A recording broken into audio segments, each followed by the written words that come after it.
The brutal murder of Brittany Gross Pryor at the hands of Dustin Pleasant, who was in a work release program, shook Southwest Louisiana to the core. But it also left many asking the question, how did this happen? Joining me to discuss the case is attorney Chris Chesson. Chris, thank you so much for being with us today. Thank you, Heather. Now, let's talk about the work release program first and foremost.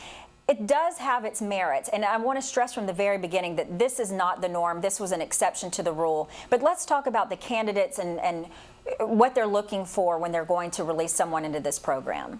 But usually it's candidates that have been incarcerated, and it's usually candidates that are 1 to 3 years from being released when they qualify for the program. And I know that they said that Pleasant literally checked off all of the boxes whenever they were looking at him to release. So now he's been released, he's in this program, he's a co-worker of Brittany's. Who's responsible when something like this happens? I mean, I know ultimately he is responsible because he was the murderer, but where do the chips fall after that? Well, that's true. It is an extremely rare situation as this happens, but ultimately it falls back on the Department of Corrections because they're the ones that monitor the system with the assistance of probation and parole officers. So ultimately I would think that they would be the ones that would be responsible, although other parties could be found to be responsible.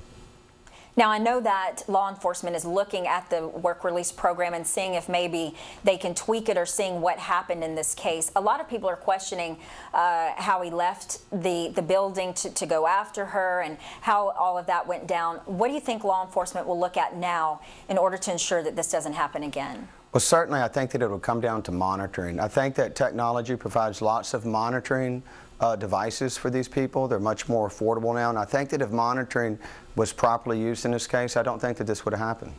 It's such a sad case. It's such a tragedy, especially when you know that he was just 250 days away from being released permanently from this work release program, and then he would have been out back into society again. It's very frightening. But let's talk about the benefits of the work release program, because I don't want to throw it under the bus, and I want to stress that this is not the norm.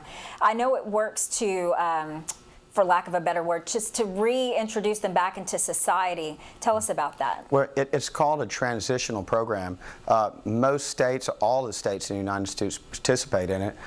Multiple parishes in Louisiana participate in it. And the whole part of it is to train prisoners in prison and to provide for them an opportunity to enter into the workforce and to utilize those skills and hopefully re-enter the workforce prior to being released, as opposed to just releasing them from prison and throwing them back into civilization where they'd be more likely to commit more crimes.